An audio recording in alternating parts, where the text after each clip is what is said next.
오늘 우리 함께 읽으셨던 말씀은 교회 다니는 분이나 교회 다니지 않는 분도 익숙하게 알 만한 그런 말씀이죠. 선한 사마리아인의 비유라고 우리가 말하는 그런 말씀입니다. 여러분, 이 말씀을 읽으시면서 어떤 생각을 하셨습니까? 오늘 읽었던 말씀 중에 예수님께서 그 율법 교사에게 이런 질문을 하셨어요. 율법에 무엇이라 기록되었으며 내가 어떻게 읽느냐? 무엇이 기록되어 있는지를 아는 것도 중요합니다만 그것을 어떻게 읽느냐는 더 중요합니다. 하나님의 말씀을 우리가 대하는데 그 말씀에 있는 내용을 아는 것도 중요하지만 그 말씀을 어떻게 읽고 내가 받아들이느냐, 그것이 더 중요한 거죠. 내용은 알고 있으나 그것을 내가 어떻게 받아들이느냐, 받아들이지 않느냐에 따라서 그 말씀이 생명의 말씀, 축복의 말씀, 약속이 되기도 하고 그렇지 않기도 할 겁니다. 자, 오늘 우리가 익숙하게 알고 있고 교회 다니지 않는 사람조차도 알고 있는 사마리아 사람, 선한 사마리아 사람의 이야기. 이 말씀은 예수님께서 오늘 여러 번 몇 차례 강조했던 말씀이 있는데 너도 그와 같이 하라. 그런 말씀을 강조하셨어요. 선한 사마리아 사람처럼 그렇게 이웃을 사랑하고 또 자비를 베풀어라. 그런 어떤 교훈적인 이야기로 우리가 이해할 수 있겠습니다. 그런데 이 말씀의 시작에 있어서 율법 교사가 예수님께 한 질문은 내가 무엇을 해야 영생, 곧 구원을 얻겠습니까? 라고 질문을 한 거거든요. 그에 대해서 예수님은 해라, 이와 같이 하라 라고 말씀을 하셨어요. 그렇다고 하면 구원과 영생은 예수님 말씀에 이 사마리아 사람처럼 해야 구원을 받는다는 얘기일까요? 우리는 구원은 하나님의 은혜를 통해서 받는다, 믿음으로 받는 것이지 우리의 의로움이나 행위나 공로로 받는 것이 아니다라는 것을 우리는 알고 있습니다. 또 예수님도 성경에도 그렇게 말씀을 하고 있고요. 인간의 공로로 구원받는 게 아닌 하나님의 은혜의 선물로 받는 것이 구원이다. 그래서 자랑할 것이 없다. 근데 오늘 말씀을 보면 구원에 대해서 질문하는 율법 교사에게 예수님은 이 이야기를 통해서 너도 그와 같이 하라는 말씀으로 하셨는데, 그러면 예수님은 구원을 행함으로 받는다고 얘기하시는 걸까 하는 생각을 하게 됩니다. 또는 많은 사람들이 이 성경을 읽을 때 마치 목에 걸린 생선을 먹다가 목에 걸린 가시처럼 부담스러워합니다. 어떻게 이렇게 사랑할 수 있을까? 그래서 그냥 예수님이 그냥 하시는 어떤 윤리적인 교훈 정도겠지, 그렇게 그냥 슬그머니 넘어가기도 합니다. 과연 이 말씀이 그런 말씀을 우리에게 하고 있는 것일까? 이거 어떻게 읽어야 하나? 주님 말씀대로 좀 고민을 해볼 필요가 있겠습니다. 먼저 율법 교사가 예수님 앞에 질문한 내용이 뭔가 좀 이상하다는 느낌이 있습니다. 그는 율법 교사입니다. 그렇다면 이렇게 질문해야 맞습니다. 예수님 또는 선생님, 랍비여, 어떻게 해야 하나님의 율법을 잘 지킬 수 있겠습니까? 이렇게 해야 그의 신분에 맞는 질문일 것 같아요. 그런데 이 율법 교사는 그렇게 질문하지 않고 무엇을 해야 영생, 곧 구원을 받을 수 있습니까? 라는 질문을 했습니다. 우리가 질문 보면 질문의 의도가 있어요. 정말 몰라서 하는 질문이 있습니다. 그럴 때는 다 가르쳐 주고 싶어요. 근데 그런 질문이 아니라 뭔가 꼬투리를 잡고 골탕 먹이기 위해서 하는 질문이 있습니다. 그런가 하면 질문하는 것 같은데 내가 이런 거 알고 있습니다. 나는 이 정도 지식이 있습니다. 자기의 지식이나 자기가 알고 있는 것을 자랑하려고 하는 의도로 뭔가 질문 같은데 질문 아닌 그런 경우가 있습니다. 이 율법학자의 질문은, 율법 교사의 질문은 어떨까요? 지금도 우리가 질문하는 사람이면 질문하는 대상에 어느 정도 예의를 갖추는 것이 당연합니다. 그 당시는 선생님이 앉아 계시면 학생은 그 선생님을 존중하는 의미로, 존경하는 의미로 자리에 일어서서 질문을 합니다. 그 당시에 당연한 그런 문화였어요. 그런데 이 율법 교사는 예수님을 시험하기 위해서 자리에서 일어섭니다. 그리고 29절에 있는 말씀을 보면은 자기를 옳게 보이기 위해서 그러면 내 이웃이 누구냐라는 질문도 했습니다. 예수님이 이 선한 사마리아 비유라고 우리가 하는 이 이야기를 하신 것은 바로 이때 이야기를 하신 겁니다. 어떤 사람이 예루살렘에서 여리고로 내려가다 강도를 만났고 강도는 그의 옷을 벗기고 거의 죽을 만큼 때려서 죽어가는 그를 내버려 두고 갔습니다. 이제 누군가가 도와주지 않으면 그는 죽을 것 같아요. 근데 마침 정말 다행히도 제사장이 예루살렘에서 여리고로 내려가다 그 옆을 지나가다 그 사람을 발견했습니다. 정말 다행입니다. 다른 사람도 아니고 제사장이었으니까 분명 도와줄 것 같았습니다. 그런데 그냥 지나갑니다. 그 다음 레위인도 그를 보았으나 그냥 지나갑니다. 그 다음에 등장하는 사람은 예수님께서 여행하는 한 사마리아 사람을 이야기하셨습니다. 근데 그는 제사장과 레위인이 그냥 그를 보고 피하여 지나갔다라고 간단하게 기록한 것과는 달리 예수님은 선한 사마리아 사람의 행동을 아주 상세하게 기록했습니다. 그를 보고 불쌍히 여겨 가까이 가서 기름과 포도주를 상처에 붓고 싸매고 자기 짐승에 태워 주막으로 데리고 가서 돌보아 주니라.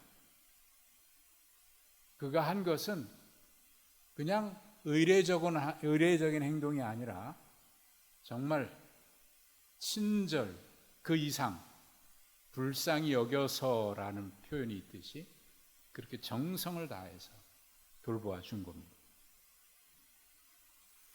뿐만 아니라 그 다음 날 주막 주인에게 얘기합니다. 데나리온 둘을 주면서 이 사람을 잘 돌보아 주십시오.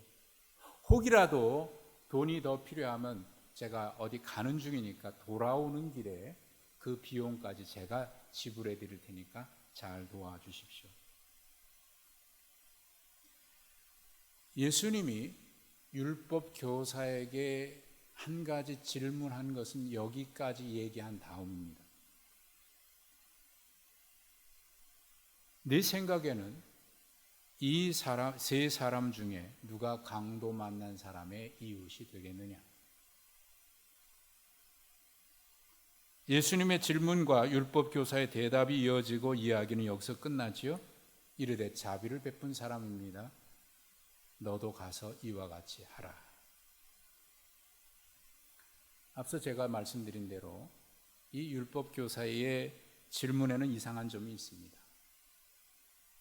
유대인들, 특별히 율법에 있어서 조예가 깊은 사람이나 율법 교사지요. 오늘 본문에는 이들은 이미 아브라함의 자손이라고 하는, 이미 구원받은 사람이라고 하는 생각이 뿌리 깊이 박혀 있는 사람들입니다.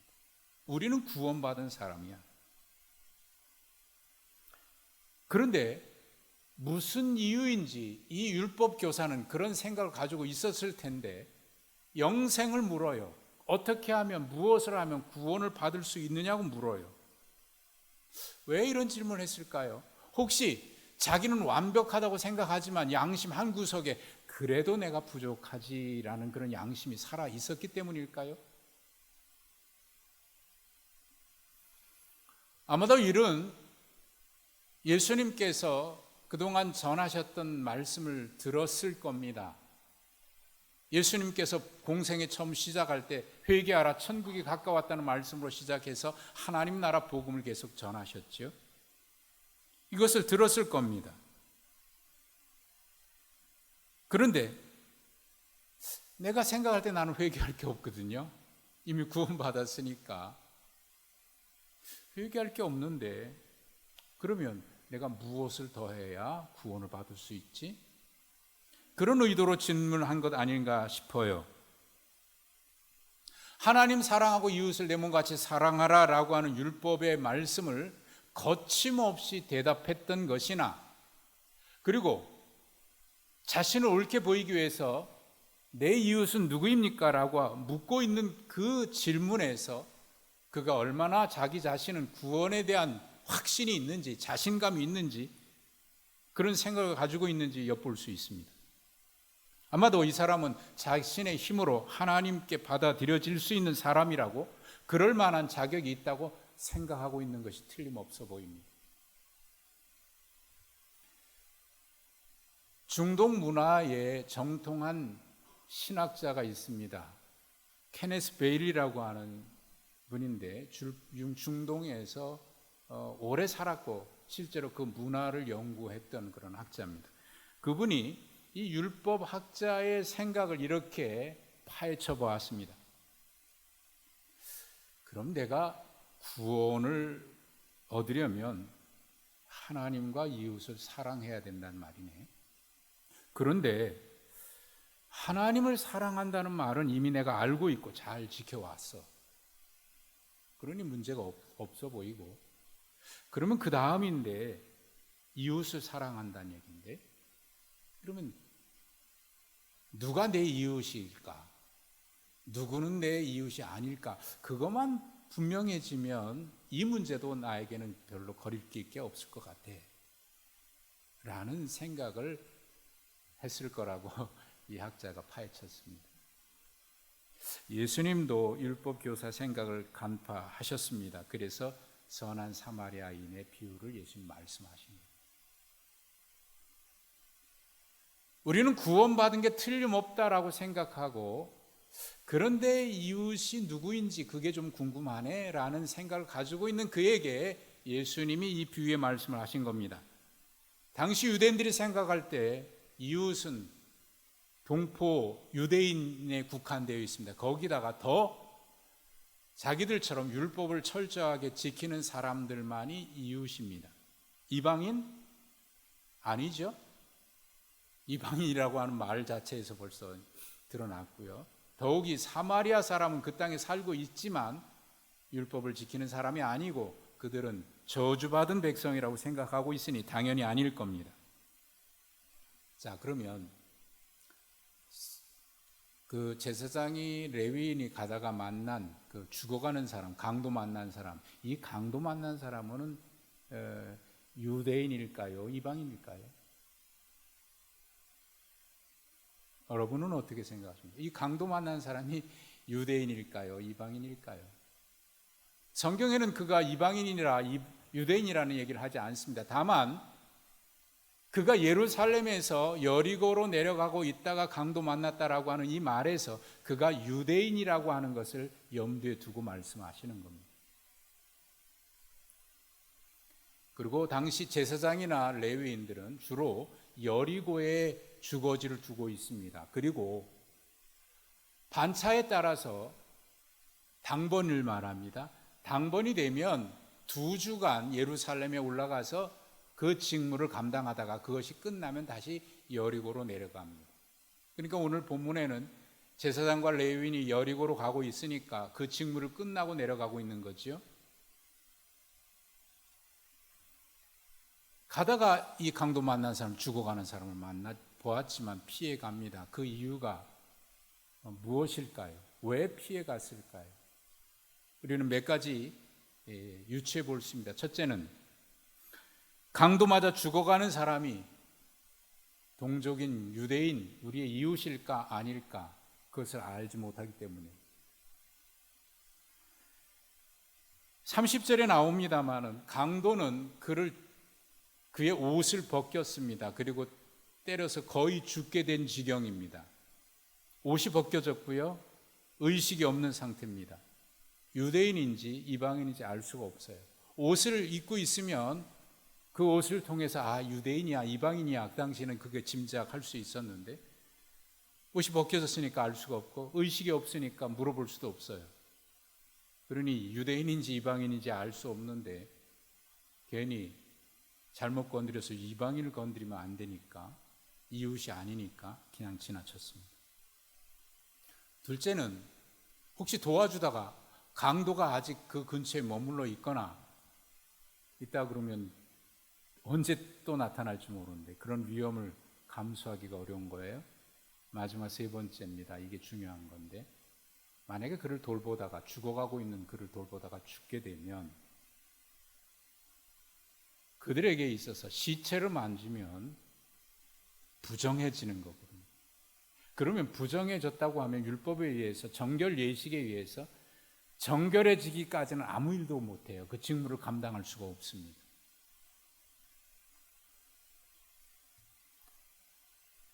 그래서 피해서 갔을 가능성이 있습니다.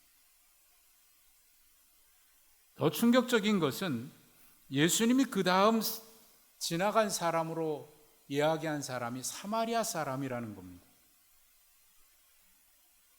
제사장과 레위인이 지나갔으면 그 다음에 누가 나올 거라고 짐작을 하냐면 유대교회 그 당시 예루살렘 성정에서 제사 드리고 내려오는 사람들일 겁니다. 우리식으로 얘기한다면 성도가 내려와야 되겠죠. 근데 하필이면 그런 예상을 뒤엎고 예수님이 누가 지나간다고 얘기하냐면 그들은 생각지도 않았던, 생각하고 싶지도 않았던 사마리아 사람이 지나가다가 그것도 그 죽어가는 사람을 돌보아 주었다는 겁니다. 충격 중에 충격일 겁니다. 아마도 어떤 학자는 그렇게 표현을 했어요. 그들의 깨지지 않는 사고를 깨기 위해서 폭탄을 터뜨렸다, 예수님이. 왜 하필이면 그들이 부정하게 여기고 있는 사마리아 사람을 얘기하느냐 말이에요. 그것도 그 사마리아 사람이 지나갔다 그러면 몰라요. 그런데 제사장 레위인이 그냥 지나갔는데 이 사마리아 사람은 그를 돌봐 주었다는 거예요. 만약에 거꾸로 얘기해서 사마리아 사람이 죽어가고 있는데 유대인이 지나가다 도와줬다, 그러면 착한 일을 했으니까 칭송할 수 있을 텐데 그 반대예요. 유대인인데 사마리아 사람이 도와줬다는 거예요. 받아들일 수 없는 이야기입니다. 더욱이 제사장이나 레위인이 그냥 지나갔는데 사마리아 사람이 도와줬다? 이거는 더욱 심각한 문제죠. 예수님이 그 말씀을 왜 그렇게 하셨을까 말입니다. 더구나 이 사마리아 사람이 이 죽어가는 사람을 어디로 데려다 줬습니까? 주막으로 데려다 줬다 그랬어요. 여관을이라고 얘기할 수 있겠습니다. 근데 이야기할 때 이 율법 교사는 짐작을 했어요. 주막을 데려다 줬다? 그럼 여리고에 데려다 줬다는 얘기네. 왜냐하면 그 당시 예루살렘에서 여리고까지 가는 그 길에 여관이 없습니다. 주막이 없습니다. 고고학적으로 발굴을 해도 거기에는 그런 흔적이 없습니다. 예루살렘과 여리고 길목은 거리로 약 25km, 30km 정도 되는 거리고 고도로 보면 예루살렘은 거의 900m, 1000m 가까운 해발 고도고요. 여리고는 해발 고도로 마이너스 250m입니다. 지구상에서 가장 낮은 마을이 여리고입니다. 그리고 그 고도 차이로 얘기하면 1km가 넘어요. 그 길을 걸어가는 거예요. 거기에는 중간중간에 동굴도 있어서 강도들이 종종 출몰 한다고 알려져 있습니다. 그 길을 제사장이 걸어갔을까요? 짐승을 타고 갔을까요? 짐승을 타고 갔겠죠. 근데 그냥 모르고 그냥 지나쳤습니다. 그런데 이 사마리아 사람은 데리고 여관까지 갔어요. 여리고까지 갔다는 얘기입니다. 그러면 이 사마리아 사람이 죽어가는 유대인을 데리고 유대인이 거하고 있는 마을까지 왔다. 어떤 일이 벌어질까요? 그는 그를 도와주고 치료해 주었지만 유대인들이 봤을 때 사마리아 이방인이 유대인을 그렇게 나게 태고 왔다. 저놈이 우리 유대인을 그렇게 죽여놨나? 그런 오해 사기에 충분합니다. 돌에 맞아 죽을 수 있어요. 그런데 그런 위험을 감수하고 이 마을까지 데리고 왔다. 자, 예수님이 이 세 사람 중에 누가 강도 만난 자의 이웃이 되겠느냐라고 질문한 것은 바로 이 순간입니다. 이 강도 만난 율법 교사는 예수님께 이렇게 질문했습니다. 누가 내 이웃입니까? 그런데 예수님은 누가 강도 만난 자의 이웃이냐라고 되물으셨어요. 입장을 바꿔서 얘기하신 겁니다. 여러분은 뭐라고 대답할까요? 누가 이 강도 만난 사람의 이웃입니까? 누구죠? 사마리아 사람이라고 대답해야 정상이에요. 맞잖아요. 근데 사마리아 사람이라고 대답 안 해요. 자비를 베푼 사람입니다. 왜 그렇게 대답했을까요? 사마리아 사람이 유대인을 도와줬다는 게 기분 나쁜 거예요. 자존심이 상한 거예요. 사마리아 사람이 그 유대인을 도와준 건 틀림없는데 사마리아 사람이 우리를 도와줘? 그 부정한 사람이 우리를 도와줘? 인정하고 싶지 않은 겁니다. 인정하고 싶지 않은데 인정해야 되니까 어쩔 수 없이 말을 해야 되는데 뭐라고 말해요? 사마리아라고 하는 말을 입에 담고 싶지도 않아요. 그래서 자비를 베푼 사람입니다라고 대답을 합니다. 사람들은 참 이상하죠. 그건 틀림없이 맞는 일이고 잘한 일인데도 불구하고 내가 싫어한 사람이면 인정 안 하려고 그래요. 그렇게 할 수도 있는 거지. 그 정도로 그냥 하고 넘어가요. 아무리 잘하고 옳고 해도 내가 미운 어떤 사람이 했다 그러면 그거 인정 안 하려고 그래요. 그럴 수도 있는 거지. 참 이상해요. 자비를 베푼 사람입니다라고 말한 데에는 그런 마음이 있는 거예요. 인정하고 싶지 않아요. 사마리아 사람이라는 거 들먹거리고 싶지도 않아요. 예수님 말씀하십니다. 그래, 너도 가서 이와 같이 하라. 그 다음에 이 율법 교사가 어떻게 했는지는 궁금합니다만 그 이야기는 이어지지 않습니다. 예수님은 거기서 끝내셨어요. 아마도 우리의 생각과 결단에 맡긴다는 의미가 아닐까 싶습니다. 너희는 어떻게 할 것이냐라고 우리에게 묻고 계시는 것 같습니다. 원문에는 우리 번역 성경에는 나와 있지 않습니다만 25절의 원문에는 그런데 보라라고 하는 말이 있습니다. 이 이야기는 그 앞에 있는 사건과 연관이 있음을 얘기하는 겁니다. 그 앞에 사건은 어떤 것이었냐면 9장 51절에 예수님께서 승천하실 기약이 다가오매 예루살렘으로 올라가기로 굳게 결심하고 예루살렘으로 올라가십니다. 그런데 사마리아 마을로 지나갔으니까 사마리아 사람들이 어디 가시느냐고 묻으니까 예루살렘 간다 그러니까 가지 말라, 우리 마을 못 들어가게 해요. 거부합니다. 뒤이어서 예수님이 제자를 부르시는데 나를 따르라 하니까 이런저런 핑계대고 따르지 않는 사람들이 많이 있고, 제자들에게 하나님 나라 복음을 전하라고 보내는데 마을마다 사람들이 거절한 이야기가 계속 나옵니다. 그 뒤에 이어서 율법학자의 질문이 그 뒤에 이어서 나오는데, 그런데 보라, 어떤 율법 교사가 예수를 슬쩍 떠보려고 일어나서 여쭈었다, 이렇게 나옵니다. 그러니까 다른 사람들은 다 영접하지 않았는데 이 바리새의 율법 교사가 나와서 질문하니까 이는 영접할래난가 했는데, 그런 게 아니라 뭔가 떠보기 위한, 시험하기 위한 질문이었습니다. 예수님이 대묻자 율법 교사가 대답하자, 내 대답에 옳다, 이를 행하라, 그리하면 살리라. 그리고 이 이야기 끝에 가서 너도 이와 같이 하라, 그래야 구원을 얻을 수 있다는 말인가요? 오히려 그렇게 할 자신이 있거든 그렇게 해보아라 라고 하는 말로 들립니다. 솔직하게 말해서 세상에 이렇게 해야 구원을 얻을 수 있다면 구원 얻을 사람은 없습니다. 더욱이 그가 친절을 베풀었던 사람은 원수입니다.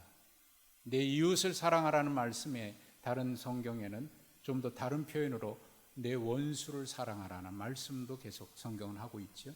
할 수 있어요? 저는 못해요. 흉내는 낼 수 있지만 하지 못합니다. 여러분은 하십니까?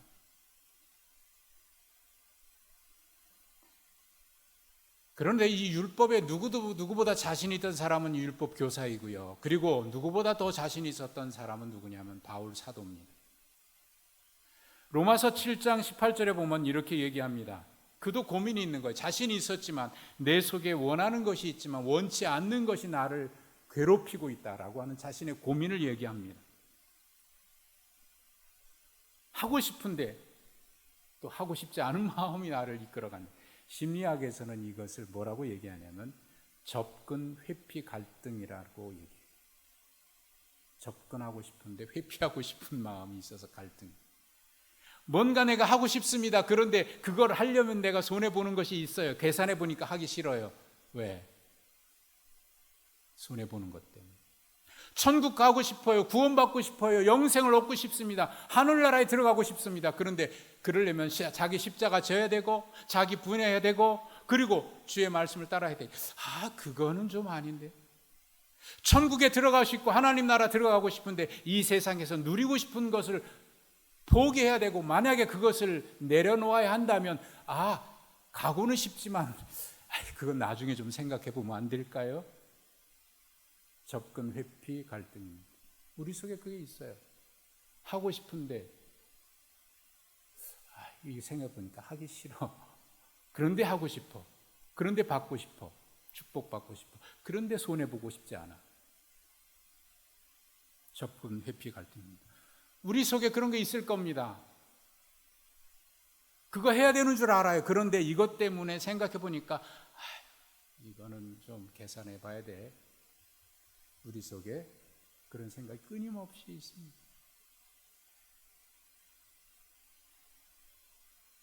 율법 교사의 다음 행동은 이렇게 상상해 보고 싶어요. 제사장이나 레위인이나 다른 율법 교사들에게 가서 이렇게 말했을 수도 있겠습니다. 예수라는 사람이 제사장, 레위인, 더욱이 유대인들을 모독했어. 우리 자존심을 꺾어버렸어. 하고 가서 이야기했을 수도 있겠습니다. 아니면 그건 당신 생각이고 나는 내대로 살아야지. 나는 율법대로 살 거야. 자기 방식, 예수님의 생각 따르지 아니하고 여전히 회피하는 그런 삶을 살아갈 수도 있겠습니다. 아니면 이랬을 수도 있겠다는 생각이 듭니다. 예수님 앞에 엎드려서 주님, 도저히 제가 그럴 자신은 없습니다. 하고 싶은데 그럴 자신이 없습니다. 그러니 저를 좀 도와주십시오. 불쌍히 여겨서 저를 좀 도와주십시오. 그랬을 수도 있겠습니다. 저는 이 세 번째가 그랬었으면 좋겠다는 생각을 합니다. 왜냐하면 우리가 그래야 하니까요. 우리는 그래 주님 앞에 그렇게 나올 수밖에 없는 자들이니까요. 어쨌든 이 율법교사는 스스로 의롭게 되어 구원을 이룰 수 없음을 깨달을 기회가 주어졌습니다. 그렇게 해서는 도저히 안 되는 거구나. 도저히 이룰 수 없다는 사실을 깨닫는 기회가 됐습니다. 하나님의 나라, 영생은 곧 구원은 자기의 의로움이나 내가 의롭게 보이기 위해서 보인 것으로 구원받는 게 아니라는 것을 그는 깨달을 수 있는 기회가 주어졌습니다. 바울 사도도 그것을 깨달았습니다. 오라 나는 공고한 사람이다. 이 사망의 몸에서 누가 나를 건져낼까? 건져낼 사람이 없습니다. 자기 자신도 안 됩니다. 그런데 그는 깨달았습니다. 우리 주 예수 그리스도로 말미암아 내가 하나님께 감사하노라. 이는 그리스도 예수 안에 있는 생명의 성령의 법이 자와 사망에서 나를 구원했기 때문이다. 자신의 연약함을 인정하는 순간 그가 고백했던 겁니다. 우리도 주님 앞에 이렇게 고백해야 하지 않습니까? 참 그런데 놀라운 것은요, 그렇게 하나님의 은혜를 깨닫고 인정하고 그 사랑을 받아들이니까요, 도저히 할 수 없었다고 생각했던 그 일을 어느 날 하고 있는 모습을 보게 됩니다. 아하, 그거구나. 내 의로움으로 하는 게 아니라 하나님의 은혜로 하는 것이구나. 어떻게 그 일을 할 가능합니까? 예, 저는 못하죠. 그런데 하나님의 은혜를 잊고 보니까 가능해졌습니다. 이 율법 교사가 떠나기 전에 주님으로부터 마지막 질문을 받았죠. 어떻게 했는지에 대한 이야기는 없습니다. 그 말씀은 오늘 우리가 이 찬송을 부르면서 하나님이 우리에게 하시는 질문에 이 말씀 앞에서, 그리고 질문 앞에 우리가 대답해야 될 거라고 생각이 됩니다.